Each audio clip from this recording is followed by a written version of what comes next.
Right right Rakesh గారు ఏం చెప్తారు? సార్ ఇందాక చెప్పాం, మళ్ళీ కూడా చెప్తున్నాం. ఈ రోజు డిబేట్ లో నలుగురు ఉన్నాం. ఓ పక్క జనసేన నాయకురాలు ఉన్నారు, పైన కాంగ్రెస్ ఆయన ఉన్నాడు, నేనున్నా, వైసీపీ వాళ్ళు ఉన్నారు.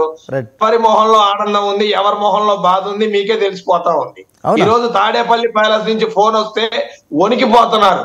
బయటికి వచ్చి ఒక మాట, లోపల ఒక మాట, పిలిచినప్పుడు ఒక మాట, ఏవచ్చి బయటకు వచ్చి ఇంకొక మాట మాట్లాడుతూ ఉన్నారు. ఈ రోజు వాళ్ళ నాయకుల మీద వాళ్ళకే నమ్మకం లేదు. ఒకటే చెప్పాడు ఆయన, ఈరెవ్వరూ ఎమ్మెల్యేలు చూడొద్దు, జగన్మోహన్ రెడ్డి వల్లనే మీ అందరు ఎమ్మెల్యేలు అయ్యారు, ఈ బటన్ నొక్కటం వల్లనే మీ అందరు ఎమ్మెల్యేలు అయ్యారు, బటన్ నొక్కకపోతే మీ దగ్గర ఏమీ లేదు అని వాళ్ళ నాయకులే డబ్బా కొట్టారు. మరి బటన్ నొక్కింది జగన్మోహన్ రెడ్డి కదా. మా నాయకుడు లోకేష్ గారు ఎన్నోసార్లు చెప్పాడు, ఈ ఊర్లో చెత్త పక్క ఊర్లో వేస్తే బంగారం అవుద్దా? ఇక్కడ పనికిరాని ఎమ్మెల్యే తీసుకొచ్చి పక్క ఊర్లో కూర్చోబెడితే బంగారం అయిపోతాడా? వాళ్ళకి మంచి అయిపోతాడా?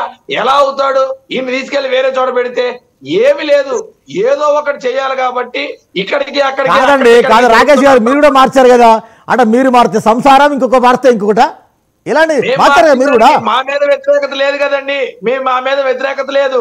ఏ రోజు కూడా మేము మార్చినా కూడా క్రమబద్ధంగా మార్చారు. బాలేదని ఆ ముఖ్యమంత్రి చెప్పాడు.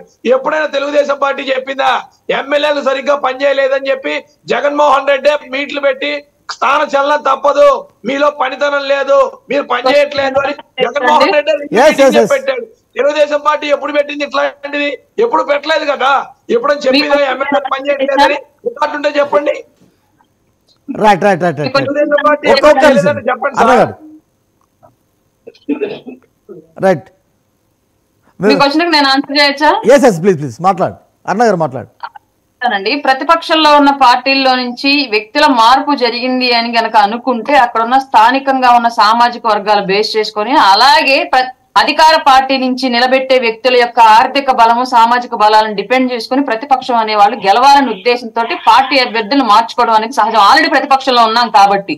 కానీ అధికార పక్షంలో ఉండి 175 స్థానాల్లో మేమే గెలుస్తామని చెప్పుకుంటూ గెలిచిన 151 స్థానాల్లో కూడా మేము పాలన పర్ఫెక్ట్ గా అందించాము, అన్ని చోట్ల అభివృద్ధి సంక్షేమము బాగా జరిగింది, ఇంటింటికి తిరిగి మేము ఇచ్చిన డబ్బులు ఎంత లెక్కలు చెప్తున్నాము, ఊరూరా తిరిగి మేము పెట్టిన కుంటలెన్నో చూపిస్తున్నాం అని చెప్పేసి చెప్పుకుంటున్న ఈ జగన్మోహన్ రెడ్డి గారు, వై నాట్ 175 నేను సింగిల్ గానే వస్తానని చెప్పుకుంటున్న ఈ జగన్మోహన్ రెడ్డి గారు నిజంగానే పరిపాలన గనక 150 నియోజకవర్గాలు సరిగ్గా జరుగుంటే, అభ్యర్థులు పని చెయ్యట్లేదన్న కారణంతో, లేదంటే గెలవరు అన్న కారణంతో, వ్యతిరేకత వచ్చింది అన్న కారణంతో దాదాపుగా 70 మందిని మార్చడానికి ఎందుకు సిద్ధపడినట్లు?